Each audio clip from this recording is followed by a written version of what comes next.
De todas maneras, hay argumentos jurídicos para pelear la banca, y estoy hablando de la discusión que están sosteniendo públicamente Fabián Paloliver y Rubén Giustiniani. Giustiniani, ustedes saben, se adjudica una banca como consecuencia de una interpretación que hace el juez de la Corte Suprema, Daniel Herbeta, y es un criterio, no es lo que dice la ley vigente. Incluso lo hablamos acá con el constitucionalista Blanco, donde dice, bueno, si es por ley vigente, rige la ley que dice que hay que tener un 3%, pero si es por interpretación, se supone que la interpretación de Herbeta es la correcta, dijo aquí en estos micrófonos blancos.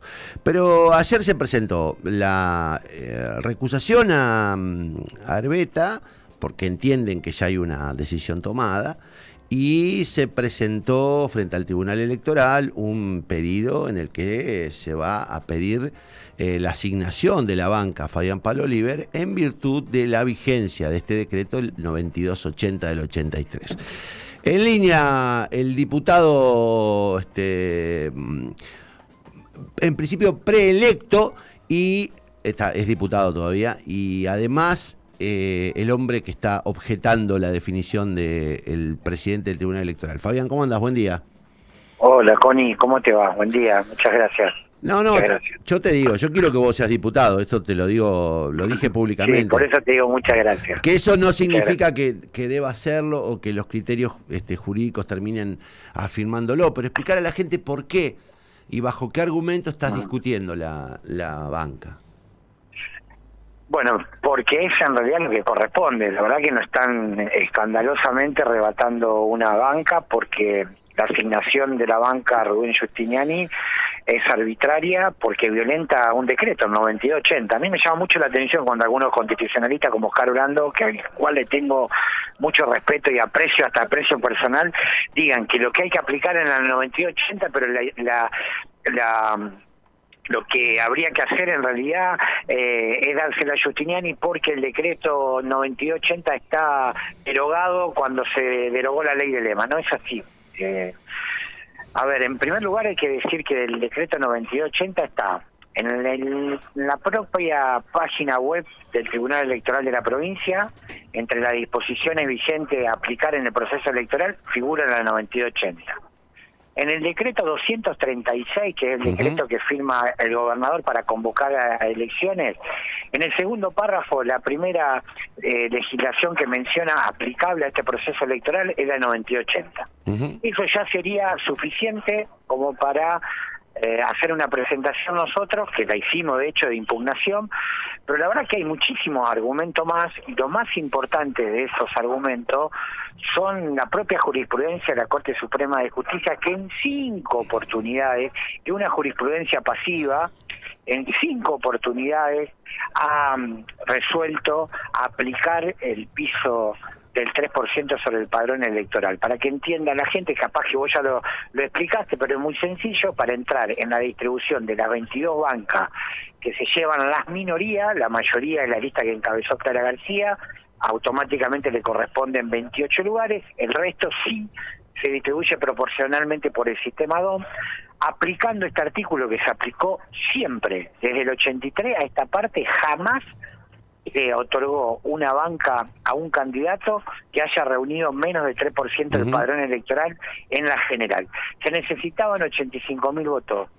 La lista de igualdad y participación que encabezó Rubén Giustiniani tuvo poco menos de 71.000 votos. Nosotros, la verdad, bueno, estamos felices, muy orgullosos, muy agradecidos por haber reunido 131.278 votos en un contexto muy difícil para las expresiones de izquierda o de centro izquierda, como cada uno le sea más cómodo. Y así todo, estar discutiendo una banca que nos arrebataron cuando toda la jurisprudencia y el decreto reglamentario deja claramente que hay que aplicarlo, la verdad que amerita, en primer lugar, esto, la impugnación, la recusación al propio Herbeta, porque Herbeta se lo comunicó a Carlos del Frade el día lunes. O sea, antes de resolverlo. Antes de resolverlo y antes del escrutinio definitivo.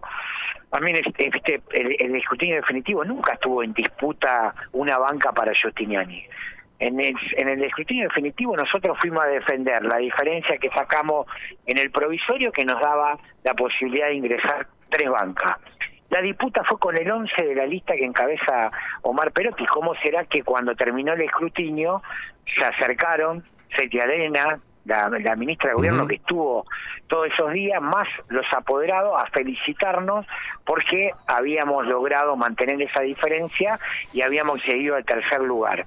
Y después, bueno, surgió esto a los 6 minutos, escuchá, Connie, 6 minutos después de haber presentado nuestra nota preguntando cuál iba a ser el criterio que iba a tomar el Tribunal Electoral, se emite el listado con los 50 diputados. 6 minutos después. 6 minutos después, esto demuestra claramente de que la decisión ya estaba tomada, que el escrutinio definitivo había que hacerlo, porque obviamente está en juego todas las categorías, todo lo que se elegía. Pero bueno, más allá de esa anécdota, si vos querés, lo recusamos porque adelantó opinión.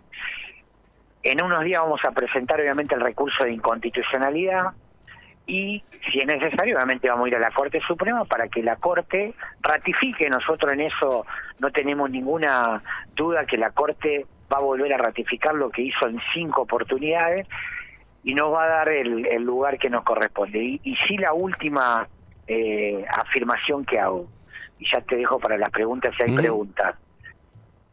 Todos los que hacemos política, todos los que encabezamos las listas y conformamos las listas, sabemos que se aplica el 3% del padrón electoral. Todos. Rubén Giustiniani lo sabe, los apoderados lo sabe Clara García, lo sabe Carlos del Prade, lo sabe María Granata. Todos sabemos que se necesita llegar al 3% del padrón electoral, es decir, a 85.000 votos, para poder acceder a la distribución por sistema DON de esas 22 bancas que se distribuyen con las minorías. Sí, acá lo que la chicana, que a mí me parece una chicana, si se quiere, hasta de mal gusto, es decir, bueno, pero eso es un decreto de la dictadura. Digo, bueno... hay un montón. Claro, pero por otra parte, digo, cuántas leyes, digamos, se respetan aún habiendo sido sancionadas, y lo que debieron hacer es en todo caso derogarlas si no estaban de acuerdo, pero no se hizo. Esta es una discusión pero para bueno, pero esta es la discusión que yo tuve con vos respecto a los fueros. Digo, vos tenés razón con los fueros, tenés razón, pero si los fueros están vigentes, y si la ley esta está vigente. Entonces digo, loco, empecemos por respetar lo que está vigente, y después... Está bien, pero en eso, Connie, yo lo de los fueros, no me gusta ningún privilegio, pero yo lo respeto, por eso presenté un proyecto para limitarlo. Con la 9280 nos corren con 2 cosas, que Carlos del Frade se presentó en el 2011. Está bien, pero Carlos del Frade aceptó la resolución de la Corte, y en el 2015, cuando fue diputado, lo primero que hizo fue presentar un proyecto para derogar. ¿Y sabés cuántos proyectos hay? En total, ¿cuánto hubo? 9 proyectos. ¿Y sabe por qué nunca se derogó? ¿Por qué? Porque la mayoría de la Cámara, de las distintas conformaciones, entiende que hay que poner un piso que a todo esto está incorporado en el Código Electoral Nacional. Para elegir diputados y diputadas nacionales también tiene que tener el 3% del piso. No es que es un invento únicamente en Santa Fe y un decreto de la dictadura decreto de la dictadura y un montón. Mira, yo le dije a alguien que fue legislador, justamente a Oscar Orlando, le digo, Oscar, vos cuando fuiste diputado, ¿presentaste proyectos para derogar el decreto de la dictadura? ¿Presentaste un proyecto para derogar, por ejemplo, el 9286, que es el estatuto del escalafón municipal y que es el que garantiza todos los derechos laborales de los trabajadores municipales? Entonces, que sea de la dictadura, ese decreto es parte de un paquete de leyes que se llamaron leyes Viñones. ¿Por qué? Porque son leyes que se sancionaron para la normalización democrática. Totalmente. No son leyes nacidas de la sangrienta dictadura, sino que son leyes sancionadas a los efectos de normalizar la democracia, que es el otro tema. Si vos ves la fecha del decreto, es una fecha, digamos, de comienzo del 83, post Malvinas, cuando, digamos, ya estaba, ya había levantado la veda política, digamos. No es que... Pero aparte fue en un proceso de transición, acordado con los partidos políticos. en ese momento. Por eso, a ver, yo digo, vale todo, cada uno se defiende como puede o como entiende que lo tiene que hacer ahora. Y nosotros creemos que lo de Herbeta es grave. ¿Por qué? Primero lo hizo con el voto joven, que más allá de que todos estamos de acuerdo con que es un derecho que hay que incorporar como derecho ciudadano, también es cierto que como hay un partido que impugnó a partir del patrocinio del doctor Domingo Rondina, muchos dijimos que hay que esperar. Es más, uno de los diputados que en parlamentaria planteó de que no se podía dejar pasar esa situación es el diputado Gabriel Real. Pero la verdad que también con el voto joven, Herbeta se extralimita en sus facultades y se pone en la tarea del legislador. Y en esto hace lo mismo. ¿Por qué? Porque él interpreta la ley cuando lo que tiene que hacer es aplicarla. El Tribunal Electoral no interpreta leyes, aplica. La única forma de interpretar es si hubiese jurisprudencia que no sea pacífica, es decir, si la jurisprudencia marcaba de que en algún momento la Corte dijo que se aplicaba y en otra que no, se puede entender, pero la Corte siempre dijo lo mismo. Y él como presidente de la Corte es el primero que tiene que velar por el cumplimiento justamente de esa jurisprudencia. Entonces, si bien las jurisprudencias no son estrictas, vos no podés cambiar la regla de juego cuando ya el partido empezó. Por eso que es grave. Y nosotros, ¿sabe que yo trato en la medida de lo posible de ser siempre lo más honesto? Soy un animal en ese sentido. Muchos me dicen, no, Palo, pará, callate, evaluémoslo bien. Yo voy a evaluar la posibilidad de que se le inicie un juicio político si están dadas las condiciones desde lo jurídico. Después, desde su actitud, no tengo duda que se extralimitó y que es pasible de, o por lo menos para evaluar su conducta y si tuvo algún tipo de inconducta. Y la verdad que lo que hizo Herbeta, a mí por lo menos me enoja mucho, pero no porque nos arrebate una banca del Frente Amplio por la Soberanía, sino porque el tipo hace el egocentrismo, lo puede, y termina interpretando algo que es cierto que él siempre opinó eso, pero como miembro de la Corte y como presidente de la Corte no puede desconocer la jurisprudencia existente. Eso es grave, es muy grave. Si alguno lo quiere dejar pasar, que lo deje pasar. Nosotros lo vamos a valorar y si tenemos que hacer la presentación, la vamos a hacer. Sí, yo quiero hacer una consideración acá y ya a esta altura, digamos, no tiene ninguna validez electoral. Digamos, no estoy incidiendo sobre el voto de nadie, pero me gustaría hacer una diferenciación entre vos y Rubén Giustiniani. Corre por mi cuenta, no es tu cuenta. Vos estás disputando una banca en el tercer lugar al que accediste siendo muy generoso en una conformación política en la que corrieron muchos riesgos. Digamos, fuiste con Del Frade, con un sector del socialismo, con Base, te incorporaste vos, digamos, sí. Armaron una coalición en la que arriesgaron. Y a mí lo que me da bronca, y esto lo digo con toda claridad, es que estás enfrentándote a una persona que tiene una mirada unipersonal y que lo que ha sostenido a lo largo del tiempo es una banca única, yéndose de todos los espacios colectivos donde estuvo. Con lo cual, digo, no, yo sé que no es no es un factor para tener en cuenta desde el punto de vista jurídico. Me parece injusto, digamos, que triunfe la mirada individualista, digamos, el salvataje personal sobre una construcción colectiva. Esto lo digo para explicar por qué quiero además que vos, amén del afecto, quiero que vos seas diputado, porque creo que sería el triunfo de lo colectivo por sobre lo individual. Me parece que es un argumento que, no sé, tendría que tenerlo por lo menos moralmente en cuenta a la hora de definirlo. Sí, yo te agradezco, Connie, y la verdad que nosotros, independientemente de lo que pase, yo me acostumbro de ir a fondo con todo. Sí, me consta. No me voy a resignar a que nos arrebaten la banca de esta forma. Nosotros estamos felices por lo que estamos construyendo y la verdad que sabemos que vamos a ser un espacio útil en la Cámara de Diputados y Diputadas, que tiene que haber voces disonantes. Ojalá que el 10 de diciembre empiece una nueva etapa en la provincia de Santa Fe y que sea mucho más virtuosa que la que tuvimos en estos 4 años. Vamos a estar ayudando en todo lo que coincidamos y en lo que no coincidamos siempre equivocándonos muchas veces, pero con absoluta honestidad intelectual la vamos a plantear. Nosotros nunca andamos escondiendo las cartas, jugamos con las cartas dadas vuelta.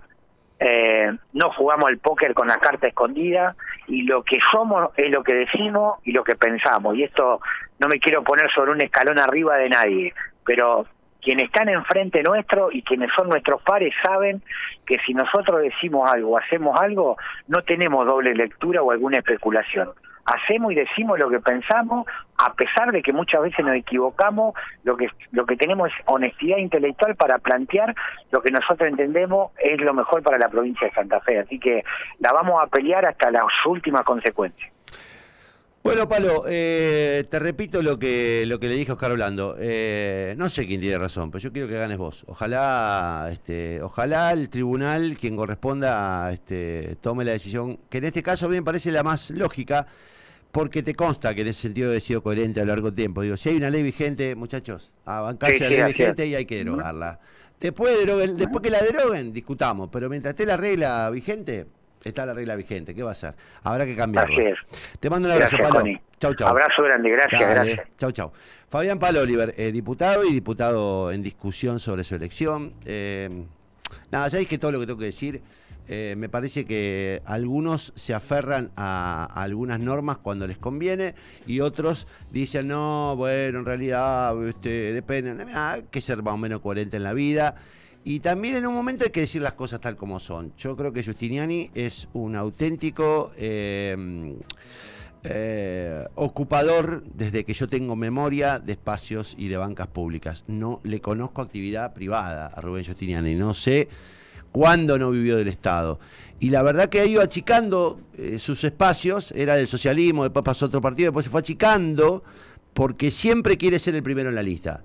Por eso no forma parte de este enclave o cónclave del FRA, de la ex ministra de Educación y Fabián Palo Oliver. Porque no quiso ocupar un lugar en el que pusiera en riesgo su continuidad como mantenido del Estado. Me parece que eso también hay que valorarlo. Y ojalá el tribunal lo valore, aunque sea subjetivamente, y diga, bueno, también pensemos en eso. Ahora de resolver a quién le van a otorgar la banca, eso lo sabremos en unos días cuando se aboque el tribunal y lo resuelva.